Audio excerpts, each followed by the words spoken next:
Hey, welcome back to another episode of the Teacher Nerds Podcast. I'm Ron Nober. I'm Joe DiPaolo. I'm a technology teacher for 3rd grade to 8th grade. And I teach 3rd grade. And we are lucky to be joined by Ken and Megan from Boom Writer today. Welcome. Good morning, guys. Hi, guys. Thank you. Good morning. Thank you guys for waking up early and joining us. Now, Megan, are you in U.S. or? I'm in the UK, so This is a very good time of day for me. Oh, okay. Cool. Yeah.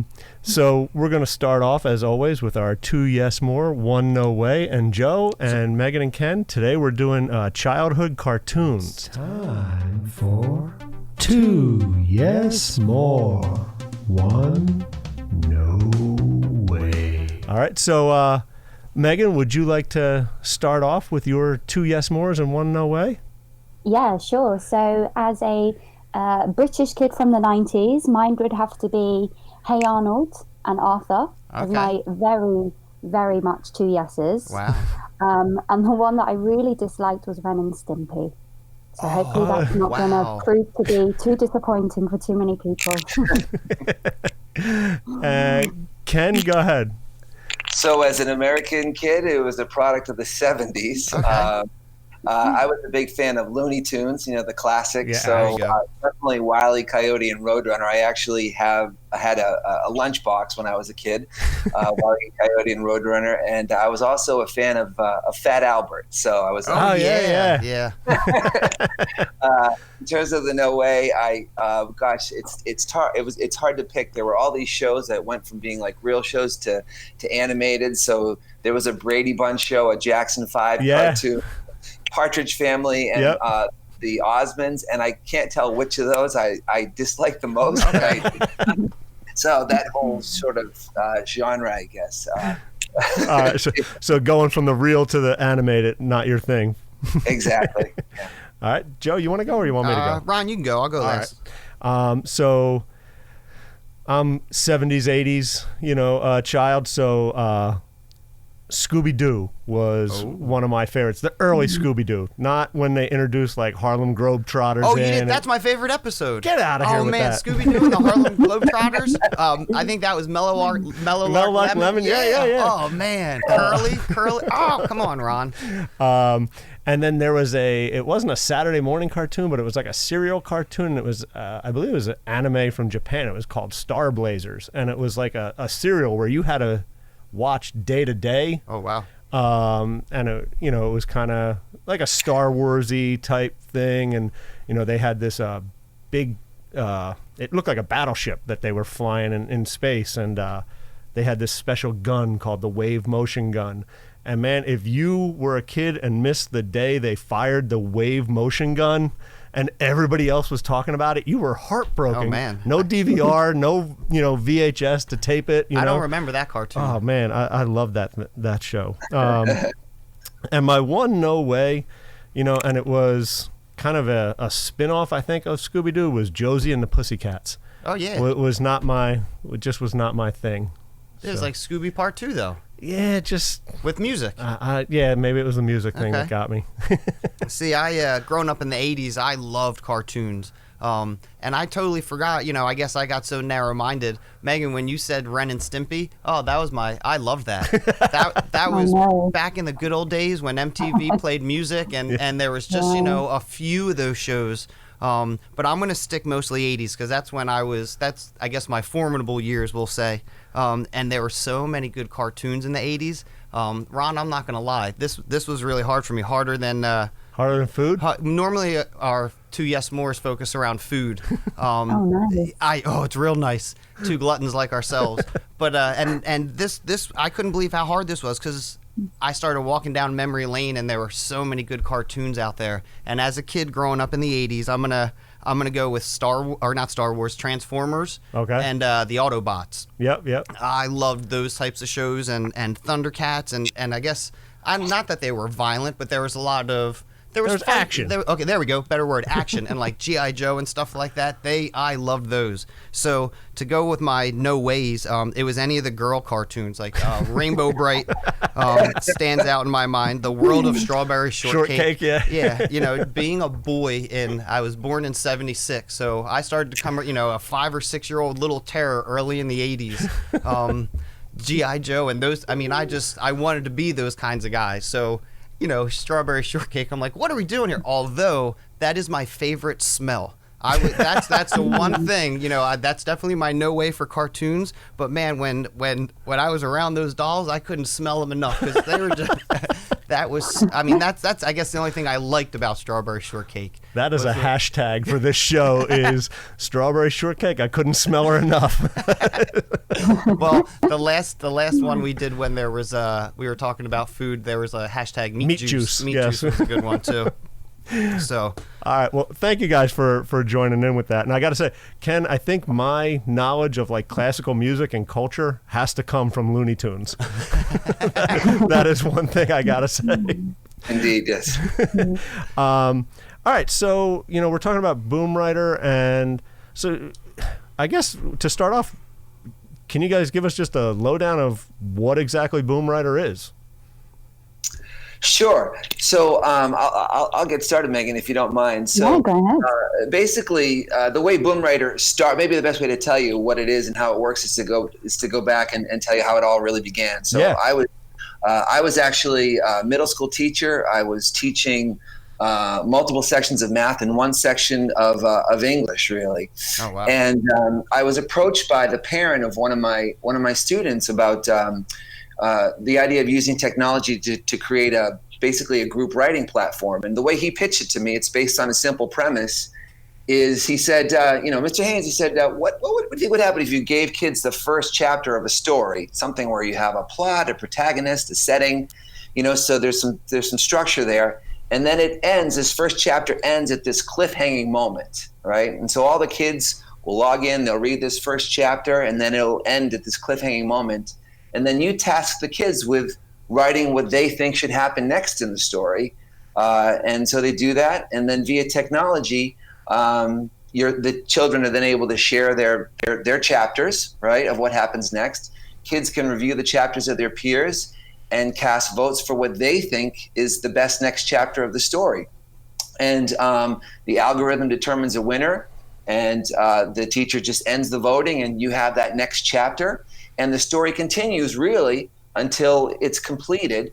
And then what we do is we take the stories and we publish them, and all the kids get credit in the book for having created the story. So it's really using technology to facilitate group writing, collaborative writing, if you will.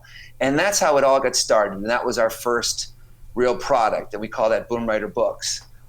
We've taken that idea and now we have other tools so teachers can facilitate writing around vocabulary, so the teacher can give a directive and some vocabulary words and let the kids write about whatever. It could be science, it could be social studies, you name it.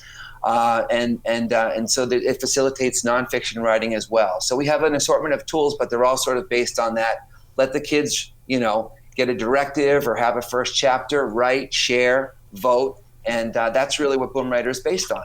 I think you left out though the one thing it facilitates. It kind of makes writing fun. Yeah. Like just looking through, we're doing what is it? The Thanksgiving pageant. We're starting that, which it's we I don't want to say we drill the kids, but we write every day, and it's a mini lesson, and then it's get into your writing, and it's that type of routine, which I guess gives them the opportunity to hone and practice their skills. But it's fun. It's going to make writing class, I don't want to say more fun, but it's going to add a little bit of excitement to the class, definitely. Right. And when they go to vote on the chapters, it's anonymous, right? Like they don't know whose chapter is whose, correct? Yeah, that's correct. Yeah. So they see 3 or 4 different entries at a time, decide their favorite from that batch, and then they can keep voting, or the teacher can decide to turn off the voting if maybe students are getting a little bit fidgety or something, and the vote's still calculated. Very cool. And so I noticed, I believe it was at maybe the end of last year, you had was it Diary of a Wimpy Kid author do some work in Boom Rider? That's correct.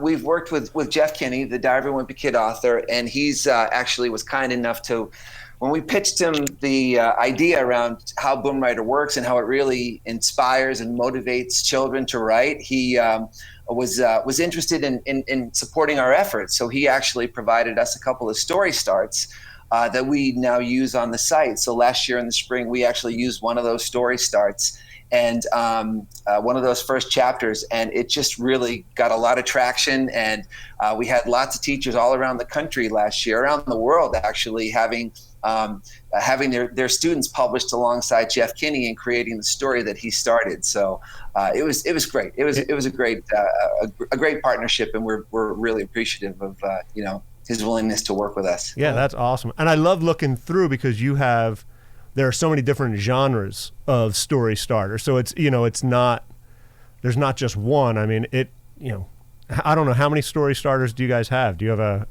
So number? I think on last count we've got about 80, Okay. and we recently added a few more the other day. What we're trying to do is ensure that whatever teacher decides to go on the platform has something that they think will hook their kids in, especially if they've got writers that are a little bit apathetic or disengaged. Hopefully, by giving teachers this plethora of genres and different styles, they're able to find something that works for their kids.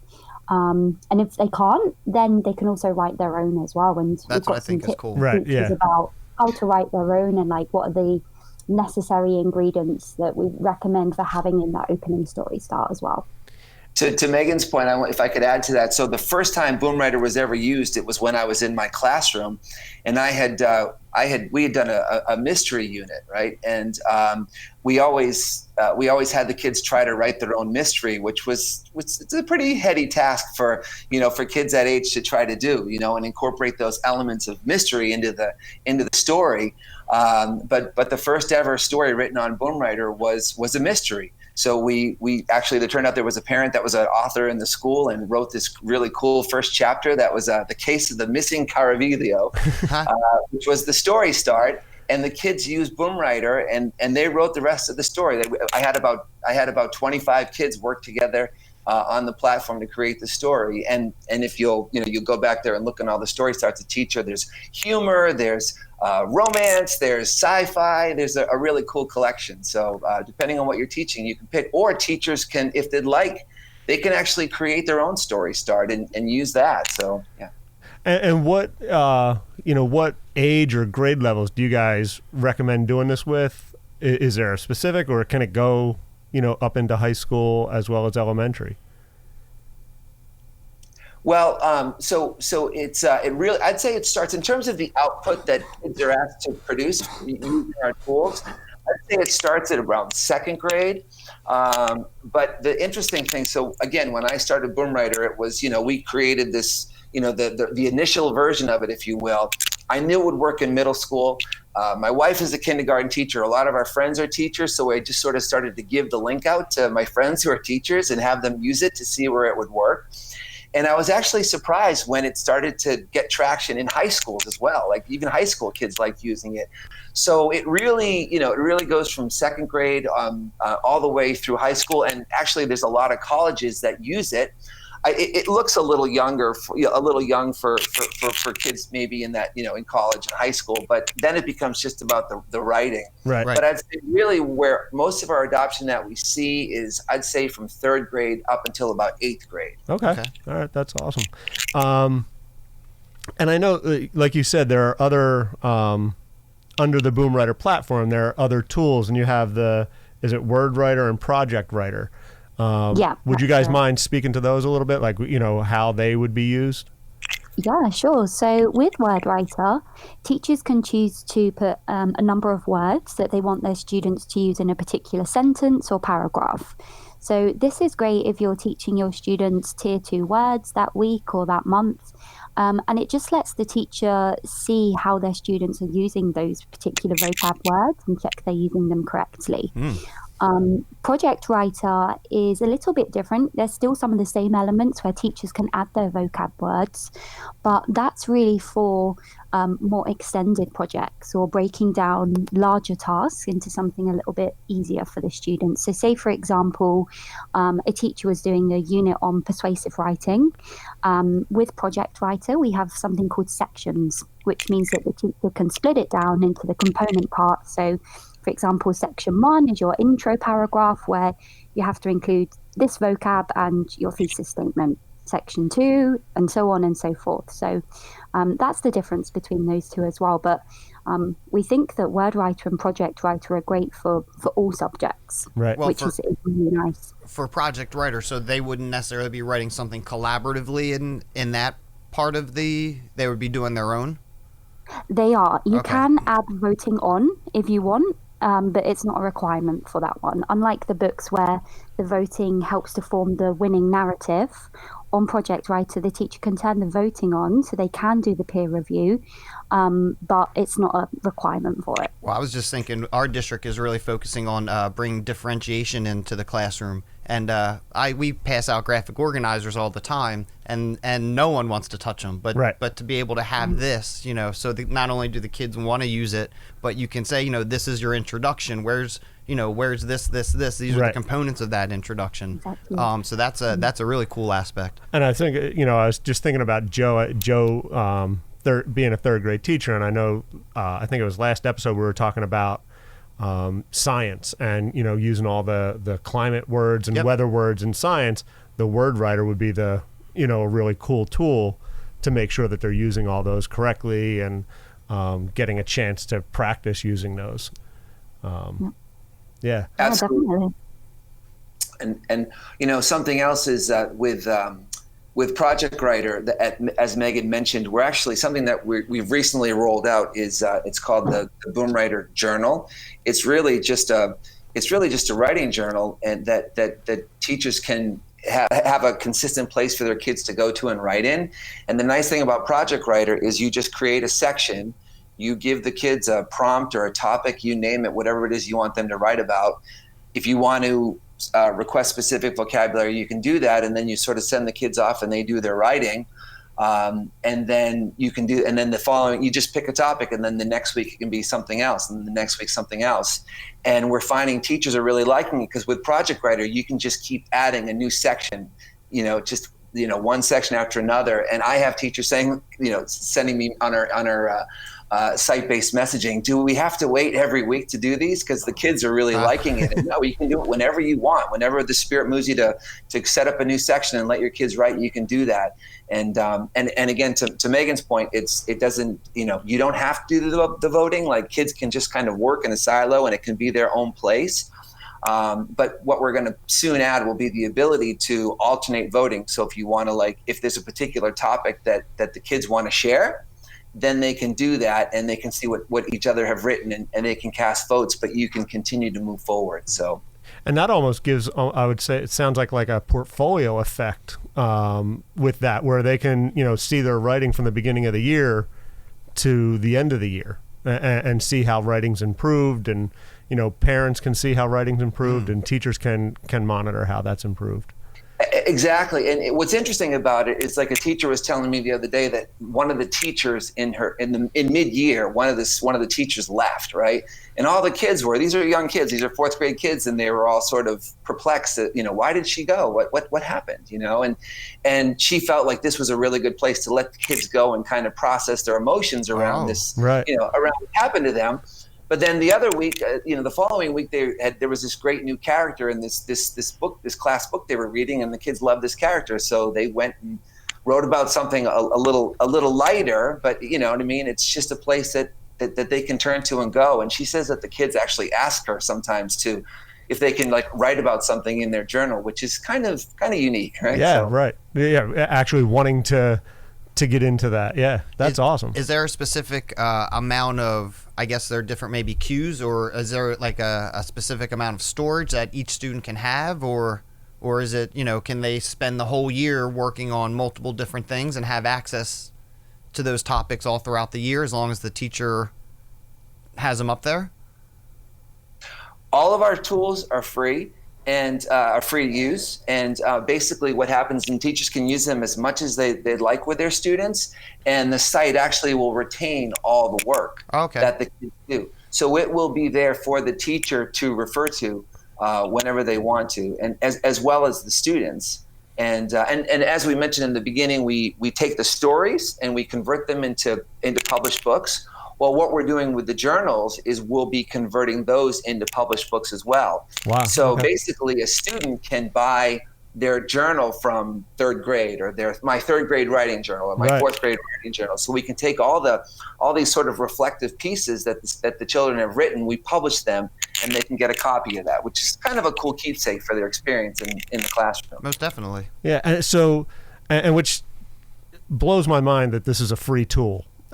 First of all, so as a teacher who, Joe and I both put out money constantly for different things that we want to try. I got to say thank you for making it free. Yeah. It's huge for us.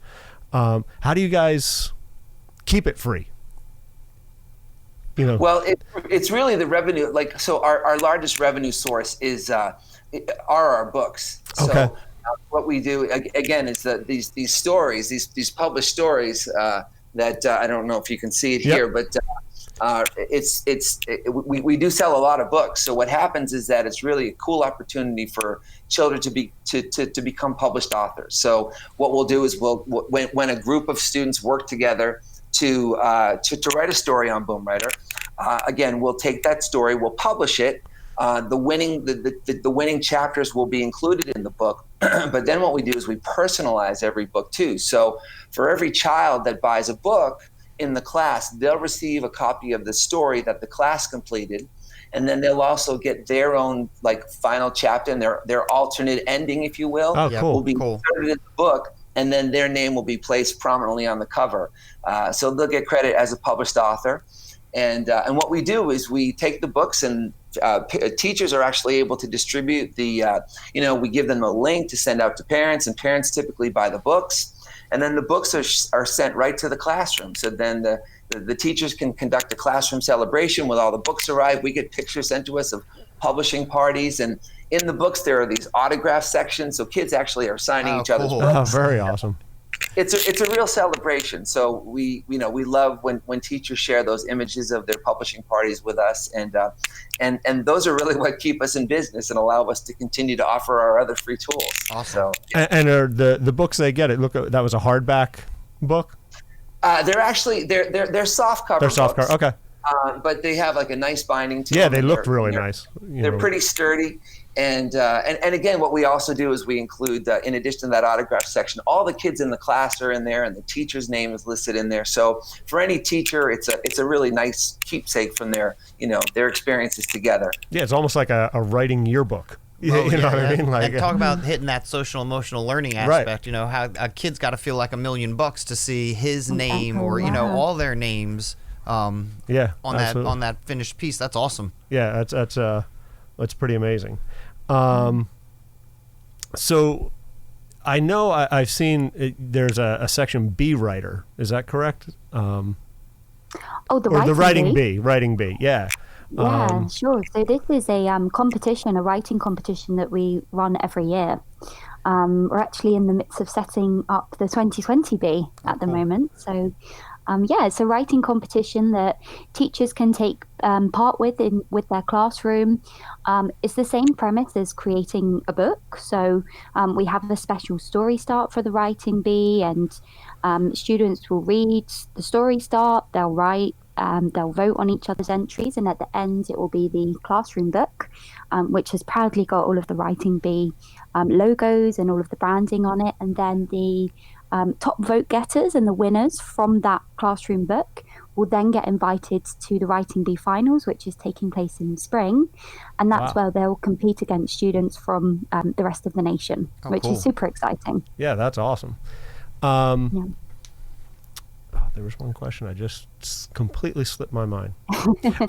Is there a way for an author or a teacher to submit a story starter for you guys to think about putting on the entire site?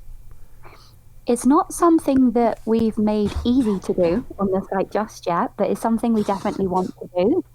I mean, if there's any teachers out there listening that want to become a published author, then we can make that happen. We can upload story starts very easily. We just don't have the functionality for the teacher to be able to upload it themselves exactly at the moment. But the more the merrier. We'd love to see some more story starts, especially by teachers as well, because they know what their kids want, which is really important as well. And how many, do you have a rough estimate how many people are using Boomwriter? And is it a global platform? As a matter of fact, it is, and we just found out we just reached our 100th country. Wow, that's awesome. We have a presence in, and which I find fascinating because it was just like it started in my classroom. Right. You know, it was one middle school teacher, one group of kids, and now we have a presence in over 100 countries. So we're over 60,000 teachers registered on our site. So we have a presence really in over 60,000 classrooms, and it just keeps growing. And so it's really just grown teacher to teacher. Like I mentioned, it's as opposed to approaching districts and having districts implement it, it's kind of been we've gone from sort of the teacher up approach, and it's been nice that it's reached. With some districts, they've seen so much use amongst teachers, we've started to work with them at the district level. And I've gone around the country and done professional development for teachers, all around the country, and actually a little overseas. But it's just really grown teacher to teacher because teachers seem to really love it and appreciate it, and kids respond to it. And prior to being a classroom teacher, I was a special education teacher, so I remember one time having a group of these reluctant writers, and I remember taking them out in the mud to play Frisbee, just to have something to write about. We go out and play Frisbee in the mud. I bring them back into my office. Okay, guys, let's write about about what we just did. And they're looking at me just, well, what should we write about? Play Frisbee in the mud, So. What's not to write about? And it can, as having been a teacher, it can be really difficult sometimes to get kids to inspire kids, motivate kids to write. And what I love about Boomwriter, and I hear it all the time on our on-site messaging from teachers, is how our kids love using Boomwriter. They love writing on Boomwriter. So I really feel like what we do, helps teachers a lot and inspires and motivates kids. And another thing I will say is that the site lets teachers, all the kids do their writing on the site. And another nice thing is that Boomwriter facilitates, individualized instruction as well as, as it relates to writing. So the teacher can give instructions for an assignment, right, to the entire class. But then the nice thing is, as soon as kids start writing, teachers can see what kids are doing. They can, conduct progress monitoring. And then when kids submit their work, the teacher can give kids feedback on their writing, which is nice to be able to do from home on your laptop as opposed to having all these papers or whatever. So you can, and that feedback loop between the teacher and the student can be repeated. I'm thinking about my car on Friday afternoons. That just has, all the reading notebooks, all the writing notebooks, and that. And I think maybe we talked to a teacher last week who started the Classroom Q, and now you guys are starting this. Like if it's started by a teacher, it's usually looking to fill a need in their classroom. Right. And if it can help their classroom, chances are it can help a lot of classrooms. Right. Yeah. So we did just start to get into it the other day. We tried, and I don't know, sometimes it doesn't work. I don't know if it was a fire issue thing, but when we came in yesterday, it was all the kids were able to do it, and they logged in. So it's really, I'm excited about using it, and the fact that we did just get Chromebooks this year. So the stuff we've been doing has been, I don't want to say pretty advanced, but for 8-year-olds, they're on the Chromebook, and it's no longer just paper and pencil. So this is just going to be another addition, I think, that is going to, because we tried to make writing and they do that, but to have something else that's enjoyable, and then moving forward, because we are doing persuasive as our next genre, and then after that it's informational writing. So I mean, it seems like Boomwriter, the narratives can be the fun projects on Friday, and then still during the week, Monday through Thursday, we can start to utilize the other aspect of it, so they can start to break their writing down and really organize their thoughts and Right. and want to do it because it sounds like it's going to be fun. Well, and that's the thing. I mean, you could even have it up for, if you finish your work early, you can go work on your next chapter of Boom Rider. You know what I mean? So there's Well, that's how we're starting it. Right. We're doing our last personal narrative, and my goal is to be able to have them done by tomorrow so I can bring them all home over the break and get everything graded so we could start the next one by Monday. But that's it. Like, this is, I know I'm going to get some ones that aren't that great because they're just going to want to finish to jump into Boom Rider. Right. Because, you know, like the pageant takeover, like that's, or the Thanksgiving pageant, you know, like the turkey pageant, like that's, reading it, Right. it's a, I wouldn't think, you know, it's almost like being deceptive, you know, like the whole beginning, which I'm like, holy, like it piqued my interest. So I know we have a class, 20 kids, 14 of them are boys. So I know these boys are going to be all over that, and a lot of times those guys are our reluctant writers. Right. So you know, to have something that seems like it's going to be fun and exciting, and I think like the other thing, you know, we'll throw it out, we'll see how it goes, and then I'm sure we'll have to take a step back and talk about maybe some of the stories and do they contain the elements that we've talked about in writing class. Right. But what I think I'm going to like about it is that things can be projected up on our smartboard and we could talk about individual writings, or even to to have those class shares at the end, Sure. to actually have the whole writing up on the board. I think it's going to be a very useful tool to have in the classroom. Yeah. I'm excited. I mean, I started using it at the end of last year it was something I came across and I wanted to just test it out before, you know, I talked to Joe and introduced other teachers to it. And they were like, they came in, and usually I have students, you know, work on typing or something. And when they first start, and everybody's just clamoring to me, can I get right on Boom Rider? Can I skip typing and just get to Boom Rider? I got some ideas. I got to get this next chapter done. You know, and it was great. And it kind of, you know, I did it at the end, and we just didn't have time to finish at the end. So I wasn't able to get anything completely published, but the excitement that it drew, you know, told me it was a good tool. And Joe, one thing I want to mention, you know how you'd mentioned that smartboard there and you could project it? Yep. So one thing that I think would work really well with teachers is that I often recommend is when you have that winning chapter, take that chapter and you can project that and then maybe work with the entire class to sort of polish it up, right?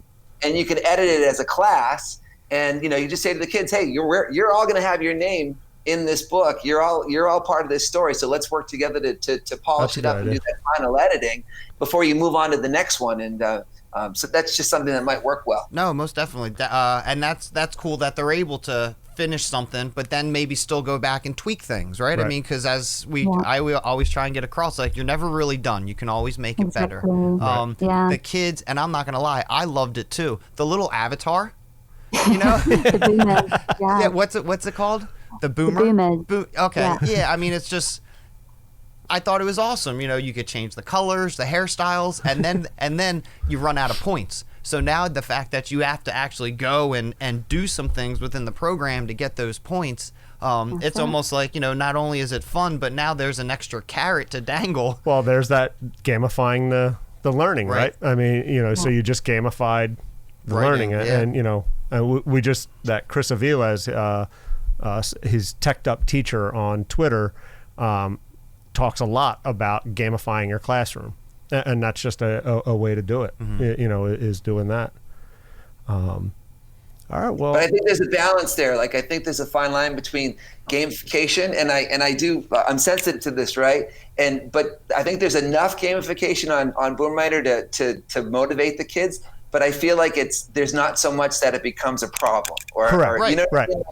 We try to be sensitive to that too, because it's just like all of a sudden the kids go down the wrong path, and just, you know, so I do feel like we have just kind of the right ingredient in that regard. So yeah, absolutely.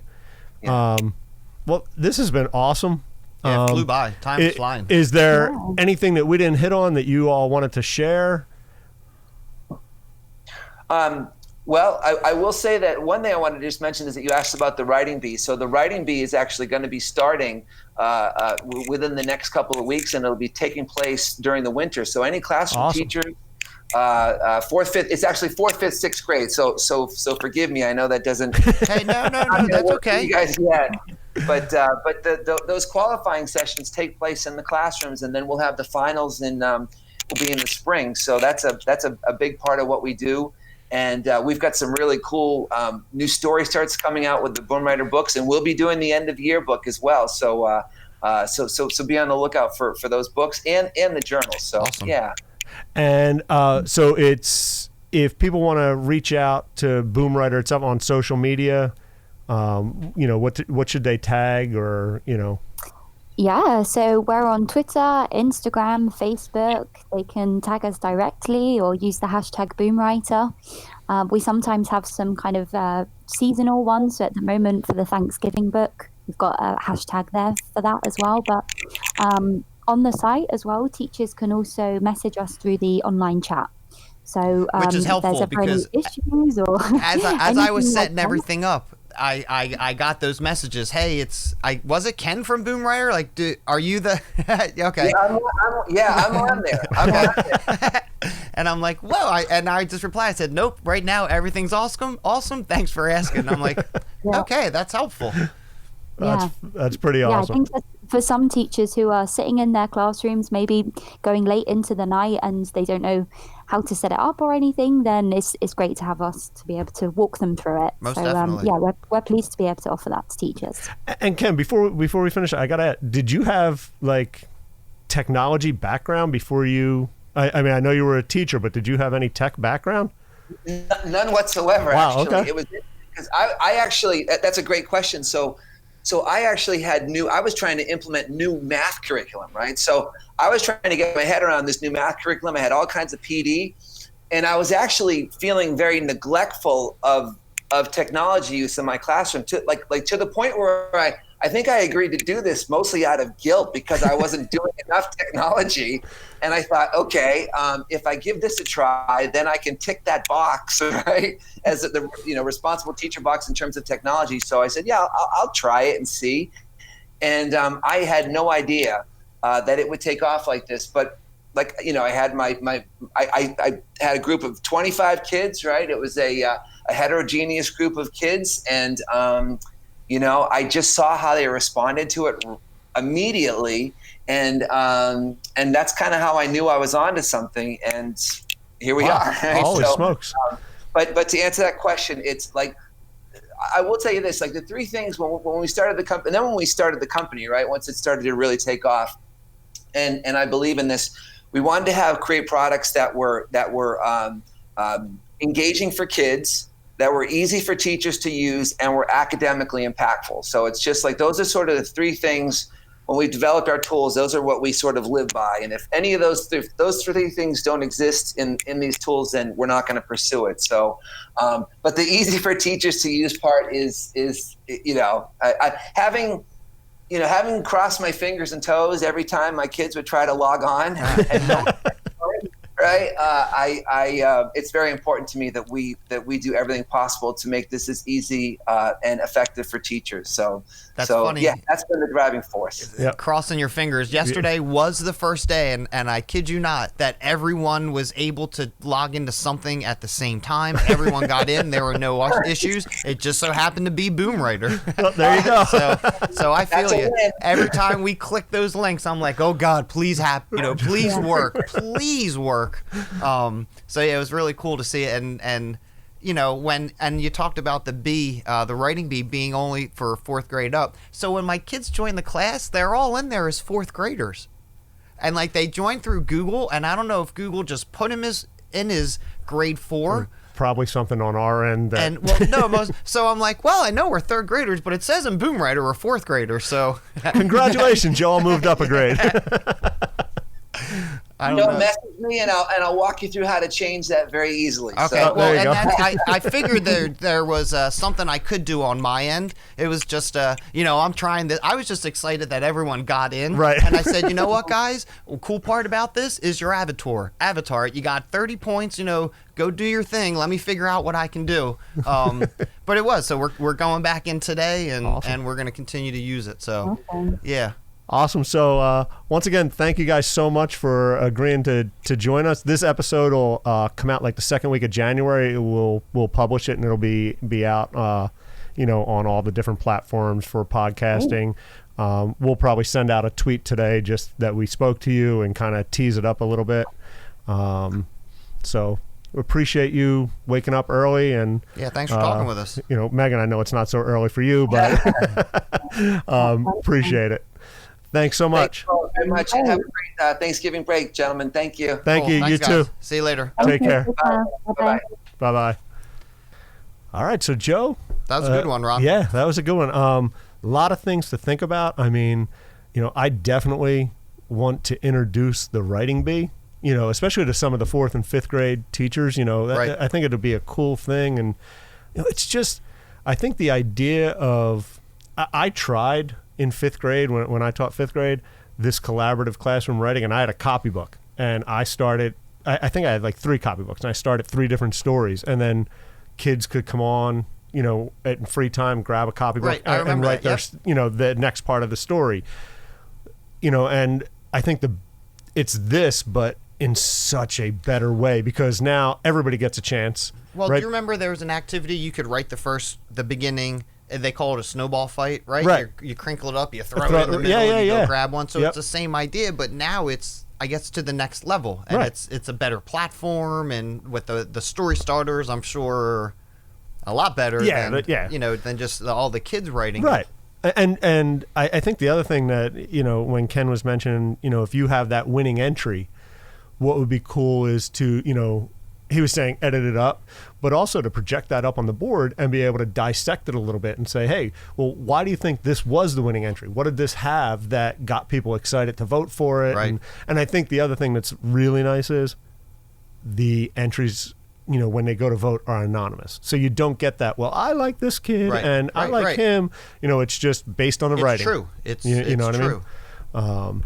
Yeah, so another awesome episode. Awesome tool, and it's free. And free. It's free, Right. which I think would maybe draw people in to spend some time to figure Yeah, it check out. it out. And then you spend a little time and say, yo, this is awesome because we can use it. Personal narratives, Right. and then in our other 2 genres, and then going back to fairy tales at the end. Right, yeah, right. And you could even start, you start the fairy tale part and then Well, jump what I on think it from would be there. cool would Or a be to- fractured fairy tale, right? Yep. Or even to start something and talk about, why isn't this beginning that great? Right, What yeah. can we do To spice it up or- yeah, and then yeah. maybe have them restart the beginning. So there's just, as always, Ron, man, the A ideas lot of are ideas flowing. Yep. And I want to, hopefully we can check in, maybe down the road a little bit and see how Boom Writer's working for you. Most definitely. And kind of let them know.